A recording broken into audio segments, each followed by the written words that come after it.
Swiggity sorty, let's get that booty.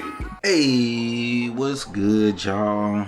It's been a great week. Welcome to the Slim Cogcast, and it is me, Slim Cognito. And boy, it's been a hell of a week, man. We done had the PlayStation Showcase, so we gotta recap that. All in, a lightning round right after we get through with the articles. And then we've been watching anime. And boy, when I tell you, I went back on my word, said I wanted to binge the rest of this season. Man, I went back and watched My Hero Acca. We're going to get into it, though. Matter of fact, yeah, let's go and get into it now.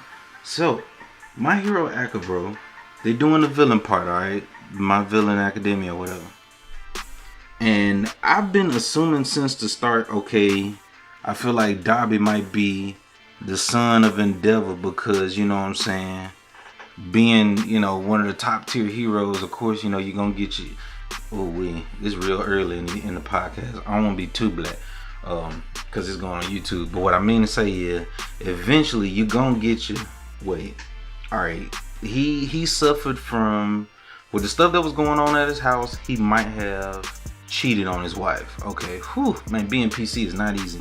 So, what I'm saying is, I think that Dabi was a one night stand, baby, you feel me? And you know what I mean? It's apparently obvious, and so to speak. But if he's not, there'll be a real good curveball. But this is my assumption, you know what I'm saying, based off of just watching it. Because, of course, Endeavor did everything he could to try to make sure that his kids would not be able to harm themselves with their fire quirk like he can.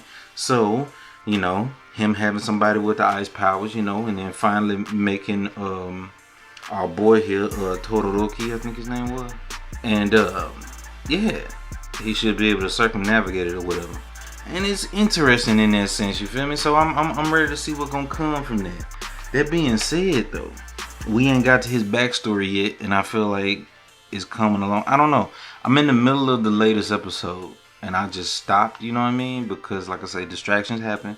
I tried to just straight up watch. But I hadn't seen nothing on him yet. However, though, let's talk about the people who did come through so far. It's like a group of 3 episodes just started dumping a bunch of good stuff about these villains. And they did a good job. Of course it's not going to be fleshed out like a villain from a comic, but as far as an anime that needs to get things done in a certain amount of time and, get to the point, I think they did a damn good job with, don't ask me to remember her name, but the crazy heifer that be drinking the blood, love it. I love it. That shit is hilariously tragic. Like, having a quirk that makes you enjoy drinking blood, that would mess you up as a child. Like, literally, your definition of normal would be out of whack. And it's exactly how they explained it. I loved it. That was a good thing altogether. And the visual representation of what it's like to be in a society and hide your weird and crazy quirks, just like we do IRL. Having her break her mask and it falls off her face and then she immediately goes homicidal. Very understandable. Incredibly understandable. So yeah, good stuff. Great stuff. Twice is my boy now. His existential crisis about his quirk is so good. Like, if I could make copies, I would definitely make a copy of myself just to have a conversation with that nigga. I would have so much fun just talking, you know what I mean? Like bouncing ideas off of somebody else. But it could also drive you crazy because you know that all these ideas are coming from you. They're not unique, or you're not being challenged. It's not somebody else's, perspective being presented to you. It's always just yours. Therefore, you're fabricating the responses and not receiving genuine ones. And that would drive you insane. It's okay, I'm going to stop talking because it sounds like I know too much about having a little voice in your head. But if anybody understands, then shout out to you. But that's the thing. You ultimately realize that it ain't genuine enough and it's stagnant. It's like getting high on your own farts. like it's just terrible, you know what I mean? So yeah. Recycling your own shit, it's bad. And the fact that he became afraid because he didn't know if he was the clone or not is a classic like sci-fi paradox about people who do clone themselves and how clones have existential dread when they're self-aware enough to know that they are a clone, and if they are the real one or not becomes endless debate. So yeah, I like the way they made it to where he developed an innate fear that he would cease to exist because he thought that he was the clone. That's dope. That's so good. It's insane. So yeah, I live for that type of shit. My Hero Academia got psychological and I didn't expect it. And I like that. I like it a lot. So yeah, this explores what the psychological damage that a person would suffer if they had quirks. And I can't say that I directly see or could think of another narrative that has done that. You know, usually when it comes to superpowers, the most interesting stories that we see are how our heroes or anime characters or whatever have to cope with using those powers. You know, the small things that we take for granted every day become harder for them. Those are the things that I would love to see. And this is what they're showing us, you feel me?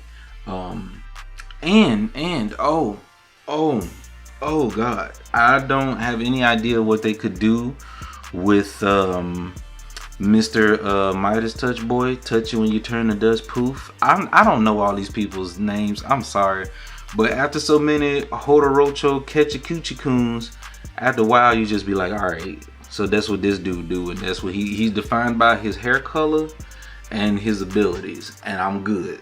Maybe, you know what I mean? And I breeze, because it's been too many mangas, it's been too many anime, believe me. But yeah, if he becomes a more prominent character and somebody I actually get invested in, I just might remember his name. But thus far, he seemed to be coming along in some type of way. He got a weird, like, you know what I mean, a weird little Yoshikage Kira type of thing going on with him, you know what I'm saying?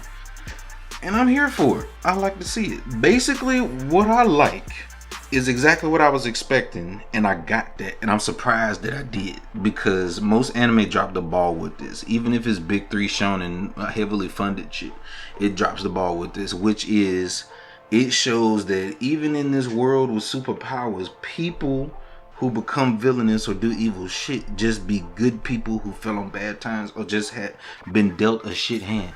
No pun intended. But yeah, it just, that's exactly what it's supposed to be. That's the whole drive that makes Joker one of the most famous villains of all time. And I think I've said this before, so I don't want to retread this ground. But yeah, that's what I live for. That's what I come for. So My Hero Academia, they doing a good job.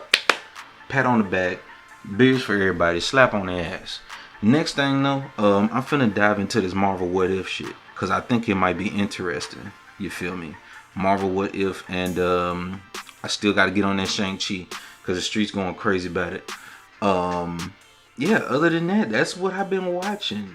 And we've been doing a whole lot of streaming this week too, so I'm going to tell you what I've been playing, okay? Somebody came along one day on the stream, and I think I had a faulty controller that day. Yeah, my controller wasn't working. So some people dropped by and they said, hey, if you're doing this, since you're playing retro games, because I decided to play a little bit of Pitfall to Mine Adventure, etc., you know what I'm saying? Things that I used to enjoy. And he was like, play Superman 64 or Pepsi Man. And I was like, bruh, I'll go ahead and try out this Superman 64 just to see. When I tell you that was a terrible experience, but everybody was having their laughs, bro, that shit was so ass. So go ahead and check that out. I think you'll love the vibe on that. Another thing that was, oh my god, bro, believe me, Pepsi Man though is so good. Nick, I'm saying this with my chest. Pepsi Man is so good, it's ridiculous. Like, everything that I love about Sonic Generations and the good 3D Sonics, bro, like Sonic Colors and Daytime Unleashed, Pepsi Man achieved that shit on the PS1. And all you needed was jump, slide, dash, and break. It's so good. It's so good. It's so tight. It's so fun. And it's so Pepsi. The weirdest thing on stream that had me broken down laughing was in the cutscene, the guy they had to do the cutscenes, they were doing live action cutscenes of a dude just pigging out on chips and drinking Pepsi. You know what I mean? And dude set up like at one moment he set up looked like he was about to whip meat out, bro. I was so fucking traumatized. I was like, whoa. Like, y'all gotta check the stream on that shit. That shit was hilarious. But yeah, man, I think that day we went and did like a 13-hour stream because after we went down, you know what I'm saying, playing a lot of retro games and stuff, eventually I decided to show everybody, you know, my favorite little corner of VR chat, you know what I'm saying, for a few hours. And it's that fully remade Kmart that I told y'all about some podcasts ago. And it's just dope. I find that shit so amazing. That much passion that a fan would put into it. So, yeah, that should be a trend. I want to see some big lots and shit. But anyway, moving on from there though. That's what we've been playing this week. Oh, we also have we finished Bloodstained this past week too. We did 100% on the map, I believe. We have fought every bonus boss fight. We've beaten them all. We've beaten OD, the vampire special boss fight with Alucard's voice actor from Symphony of the Night, which was a very, very hard fight. But once I learned it, oh my god, it was fun. Oh, it was so fun. It was so fun. I hate that I can't go back and fight it again. I probably should have left the save slot right before it. But amazing game. And yeah, the ending might have been like a tad bit lackluster, but it was on par for Castlevania Igavania. And Igarashi is a stellar developer who does an amazing job at what he does. He knows what he's good at. He knows what works. And he sticks to it, and he trims the fat out of stuff that are not good, and that's called making a successful series. If it ain't broke, it's a reason why millions of people love Symphony of the Night and they love Area of Sorrow, and Bloodstained put them both together in a perfect blend. And it's a reason why millions of people love that game design, because it was done right the first time.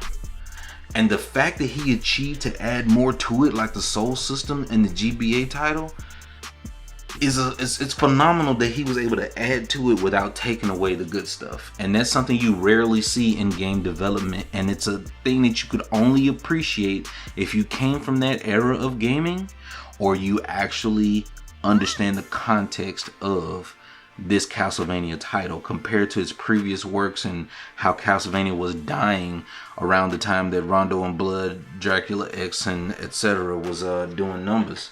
Symphony of the Night and Area of Sorrow and Bloodstained all belong in the Hall of Fame of Metroidvanias, right next to Super Metroid and Zero Mission. Okay, they belong there. They work so well. It's tight. It's well controlled. It's made for sequence breaking and speed running and casual gameplay. It's perfect. All right. Next thing, what else did we play? I think I already talked about Gato Roboto last week. I think we played that last week. The short, good, very, very nice Metroidvania. It was a good feel to it. Decently paced, and the story wasn't so much that it was too much. And there's little Easter eggs that you can notice if you load your save file after beating the game. But if you do play it, remember there is a point of no return. If you want to go back and get all the upgrades, please do so. If you want to go ahead and find all the collectibles, please do so. I highly recommend do 100% this Gato Roboto, because it's not a lot, it's not long, and it's worth it. And it's nice. You get something out of it. You get 2 rewards for every extra collectible you find. When you find a new tape, not only does it give you a new visual filter, but you also get to turn these tapes in and get a new combat upgrade. So yeah, and eventually when you max upgrade, you could stay in the air forever by canceling and dashing and doing another double jump and then dashing. So yeah, you reset your double jump with a dash at the end. That's so good. And yeah, so all of that being said, play fucking Bloodstained. And for those who listened to the podcast this morning, Surprise, surprise, I'm debating between my next game to stream is going to be between Half-Life 1 or Def Jam Vendetta. Whichever one y'all choose, I'll roll with. We'll see. But eventually we will play both. This is another one of the games to like recharge the batteries and play something fresh. I only played Half-Life 1 once, years and years and years ago, bits and pieces on a terrible laptop. So it is high time that I go ahead and play it. Because I played, y'all remember I played Half-Life 2 and its episodes recently. And it was good. I'm almost tempted to replay them, honestly.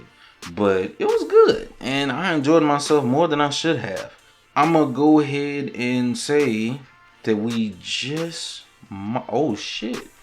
What if we do Def Jam Vendetta, go straight to Fight for New York, and do that series justice, and we'll stop right there and go no further.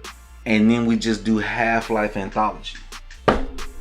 Oh man, maybe. That sounds like an idea. Y'all let me know how you feel about that. In the meantime, though, let's get into the news. First thing on the docket over at 128bit.news. This is a blog site, not an official journalist, reporting site, whatnot. But we'll take it, by Matthew Cook, because it is factual. And as much as sources are listed, it was mentioned in the first paragraph. And this is about GTA 5 Remaster trailer receives 80% dislikes so far. And just to wrap things up, the PlayStation Showcase was this past week. It was supposed to be a bunch of trailers and showcasing of new titles that were coming to the PS5 and future titles coming for first-party Sony titles. But they gave us a trailer for GTA 5, again, for the PS5. That was supposed to be out this fall, but got delayed on the PS5. So, yeah. Wasn't nobody happy about that. GTA 5 is the most milked creature on planet Earth. Po baby. And to tell you right now, as it stands currently, GTA 5, I'm gonna include the link to the YouTube link to the video itself so you can see the likes and dislikes. But the likes, 23K. The dislikes, 95K. So yeah. That's insane. I'm pretty sure I see how people feel about this. I'm pretty sure everybody tired of it, to be honest with you. Look at the comments, bro. The first comment, GTA 5 is the new Skyrim. Facts. Because boy, if they can do anything, it's re-release Skyrim on everything. Next one, they didn't even compare the enhanced graphics to last gen because it would look exactly the same. Of course, you can't make it no better. My disappointment is immeasurable and my day is ruined. Report of the week.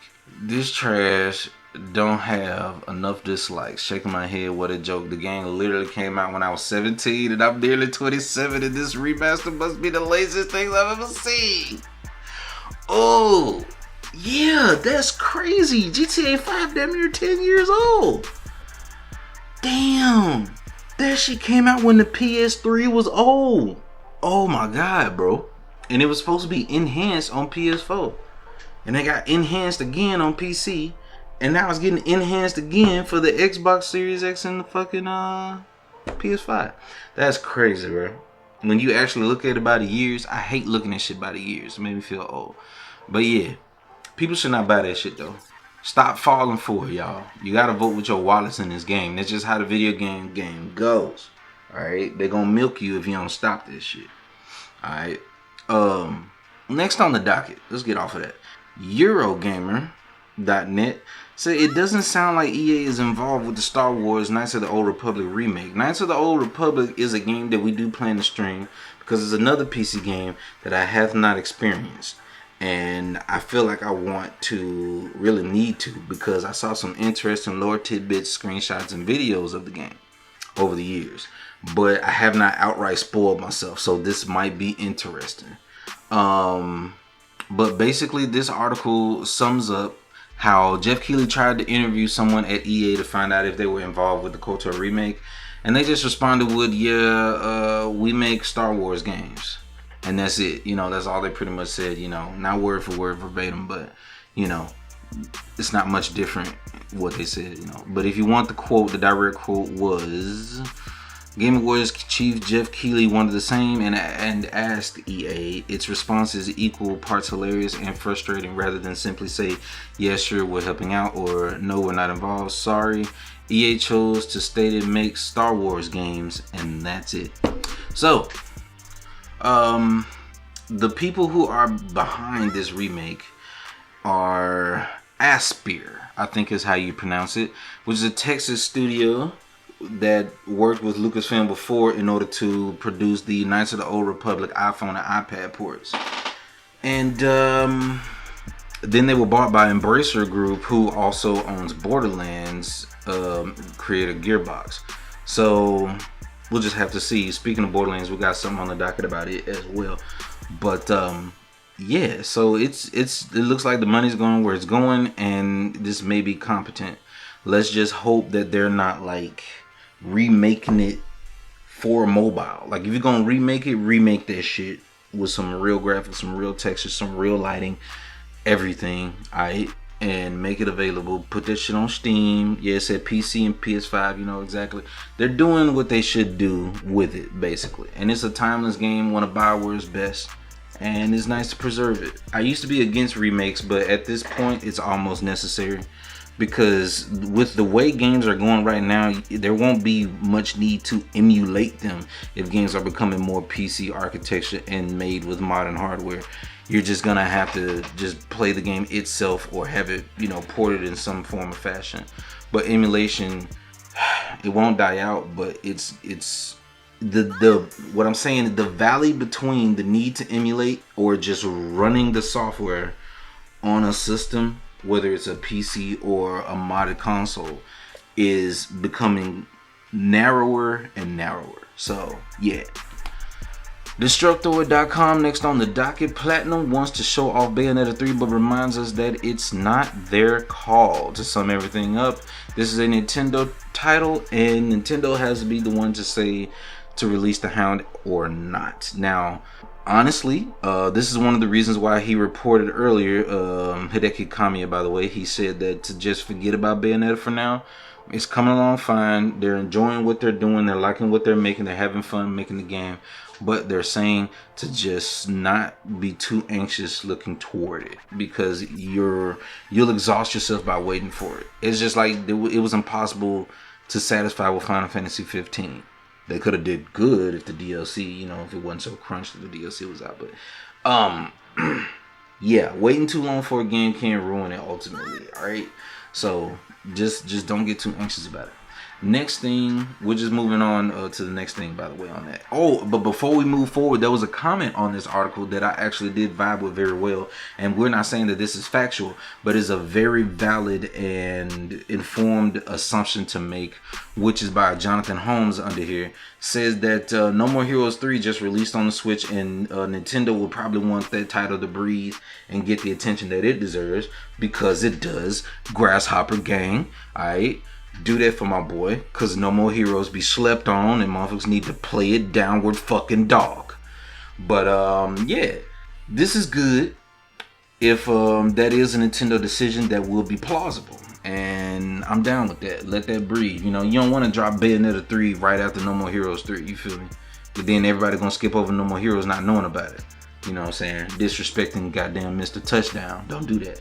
But anyway, next thing on the docket at IGN, Metro Prime's crunch was so bad that it nearly broke Retro Studios. This is a short, just to mention article referencing to a Kiwi Talks podcast where they actually had former Retro Studios developer Mike Weiken, or Weiken, I'm not sure how to pronounce it, but there's a podcast interview of him on Kiwi Talks podcast on YouTube. You can go check it out. I'm going to personally finish listening to it myself, but he really did lay out how people oftentimes don't consider that during the GameCube, PS2, and Xbox original era, the 3D development was still in its early stages, and they were trying their best to do what they could with the tools they had.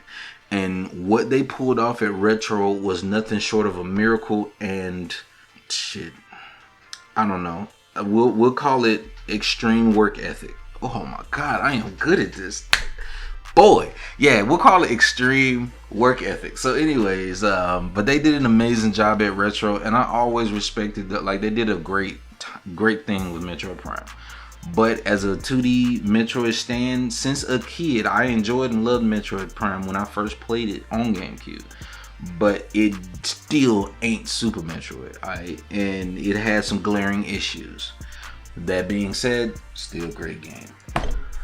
Next, it's time to recap this PlayStation Sony showcase. So, one of the first things I want to talk about is that trailer for the Marvel Spider-Man 2 coming for the PS5, where it's gonna have Peter Porker and my boy Miles Morales right next to him. Boy, it's gonna be good. It's gonna be all good. I can't wait. This is what we've wanted, and judging by how things are going, I would be fine with the idea. You know what? Screw this, bro. I read comics, and we've all seen Into the Spider-Verse. I feel like Peter's supposed to die here. I feel like Peter's supposed to die in this game. And if he does, then cool. Cause it's Miles' turn. Alright? I'm just gonna say it like that. And I ain't finna say shit else. Cause it ain't no disrespect and it ain't no ill will. God damn it. I'm just gonna say what need to be said. It's Miles' turn. Yeah, he had a video game. It wasn't as long as many others. You feel me? But it had decent length. Well worth his price point, and it's his fucking turn. Deal with it. Now, next on the docket, how about that trailer for God of War Ragnarok? Boy, let me tell you. And side note, let's get this out of the way, because I know this is what y'all want to hear about. Alright, so Twitter been going crazy because of one stupid troll decided to edit together some footage from God of War PS4 to this new trailer showing that the animation for getting in the boat is the same. It's like, bruh, shut the fuck up. Like, yo, everybody been dunking on this man on Twitter for days, and it's hilarious. He's trolling, but I'm afraid there might be some ignorant children that might believe that shit. And that's the reason why we need to shame and bully these people into submission, because goddammit, you don't understand the amount of work that goes into creating modern day games. And even back in the day during Sprite days, sprites still had to reuse certain animations and reuse certain sprites to make sure that they meet development time while under development cost. Its animation is time plus funding, right? In the world of animation, the quality is heavily dependent upon these two things. The same can be said for video games, okay? Do you know how hard it is to make sure that that animation does not break, he doesn't clip through the ground, or that he can properly track to the model without just snapping it in place? He picks up the boat itself and gets in the fucking boat. Your kids are spoiled. You're fucking ignorant. You're spoiled. You don't know nothing about good game. Naughty Dog got y'all thinking that every game's supposed to look like that. And I respect them for making y'all feel that way. But we can't just raise... That's an exception to the rule. We can't raise the bar to that point. Elsewise, everything becomes The Last of Us. And that's not what everybody wants, okay? Repeated animations on something so small. I see if you said it was about the combat or this and that. But where the fuck were you when Kratos had the same combo stream in like all of the PS2 games, and some of the same ones in the PS3 God of War 3 game? Like, the fuck? Where were you when literally both games on PSP had the same animations, bro? Nah, you was with the shit. That's where you was. You was trolling, and now it's got everybody in a hissy fit, and it's got me ranting on a podcast. So all I say is good job and fuck you. Now, next thing, Alan Wake Remastered was announced in this, and I don't know how to feel about Alan Wake because I never played it. This damn phone. I've never played Alan Wake. I don't know how to feel about it. I don't hate it. I don't love it. I just want to play it, you know, just to see what all the hoopla is about. You know, because I feel like it might be kind of avant-garde, like B-tier Euro movie type shit, maybe. But we'll see. This is just me just looking at, you know, on the surface. But we'll see. Hopefully it's actually good though. And I'm glad it's coming to PS4, PS5. I hope it's just a timed exclusive. I want to see that come to the PC. Damn, it's crazy, bro. Years ago, I was like, nah, don't put this shit on PC. I want it on PS4. Please put it on PS4. And now it's like, man, put all this shit on PC. Speaking of putting it on PC, though, Uncharted Legacy of Thieves collection is coming. And you're going to be able to play Uncharted 4 on PC. Likely with the multiplayer included, which is dope. And the fact that Sony is getting into the space, see, this is what I knew it. I knew it. If y'all recall a few podcasts ago, I was like, PlayStation is now establishing PlayStation Studios, which means its own development company, first party, and maybe for third party platforms. And I figured that that's where they were going with that. And I'm glad that is where they went with it. Hiccups, goddamn. Next on the docket, Tiny Tina's Wonderland was announced, which is like a Borderlands spinoff. And it's like a fantasy RPG, you know what I mean, thing with guns going on, special powers, all this and that. But it's Borderlands with a twist, you feel me? It's Borderlands on really good drugs, and I feel like this is a great idea.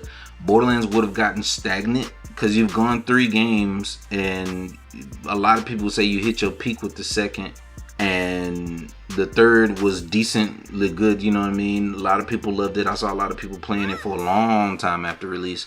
So yeah, this might be a great idea, you know, shake shit up, not so much of the same, you know?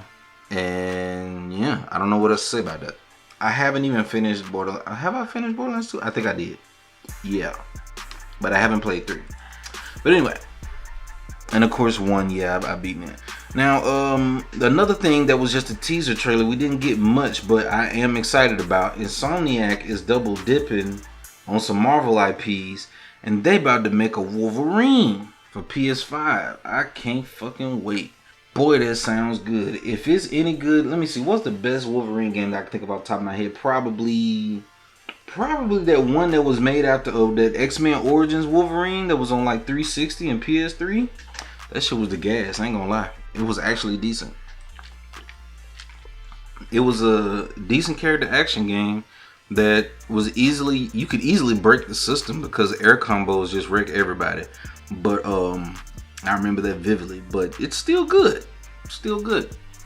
And of course, last thing that I cared about from the showcase was Ghostwire Tokyo from our boy Shinji Mikami, the man, the myth, the legend. Alright, for those that don't know, I gotta say it again. Shinji Mikami is the reason Resident Evil 2 exists. He's the reason that we got Resident Evil 4. He's the reason that we got Vanquish and many other amazing titles. He's the guy who is the head of Tango Gameworks that made The Evil Within 1 and 2. He's a great developer, director, and team leader. He's astounding. He has all of the accolades. An unsung hero, kind of, because not enough people know about him, I believe. But anyway, yeah, Ghostwire Tokyo looks amazing visually. It's mysterious as hell, so I'm interested. And it's something I've never seen before in gaming. And that's what I need in the AAA market. That's what we need in the double AAA market, bro. We need new lifeblood, or else the indies will take over. You have been warned yet again. But anyway, yeah. So if I missed anything out of the showcase that you wanted me to talk about, then I am terribly sorry, and oh well. But if I did not miss anything, then you're welcome, and I'm glad that I could be a professional for y'all in this podcast game. Now, I'm finna go. This thing's been long enough. Don't forget to check out the stream over at twitch.tv/SlimCognito Entertainment, and don't forget to go follow me over on Twitter with the Slim Cognito mode on the @ Find me, link me in some dumb shit, you know what I'm saying, something interesting, let me know what's up. And hey, if one of y'all ain't too scared, you feel me, you can always hop on the Fightcade and play me in some goddamn Windjammers, because I want to be the best. I want to get good. And don't come with that trash ping either, or we're going to roast you. We're going to play it live on stream. Just let me know when. Anywho's, y'all take care. And always remember the channel motto. Intentions are the most important, actions ain't nothing but loud, and words don't mean a damn thing. Y'all take care of yourselves. Peace. Wait a minute, I do that shit I am in. While curiosity take the Finland done.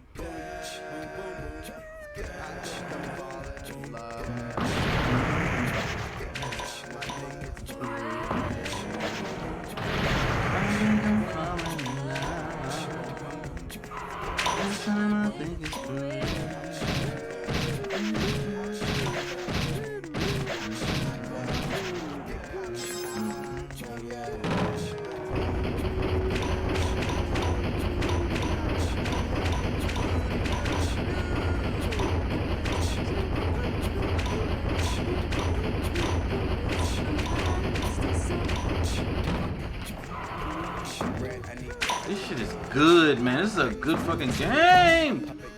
I'm just a dumbass.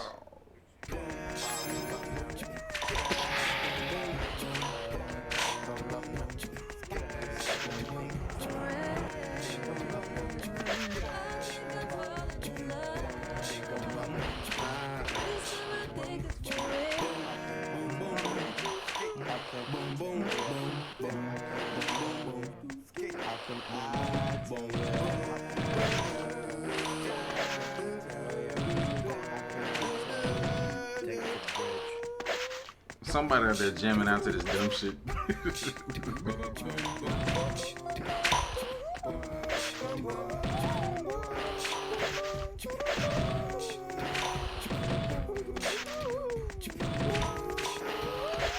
It'll come naturally.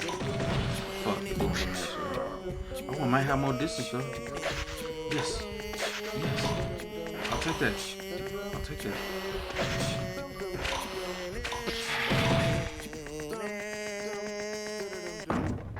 Let's go! I think I'm falling in love. This time I think it's for real. Yeah, somebody told me to play it.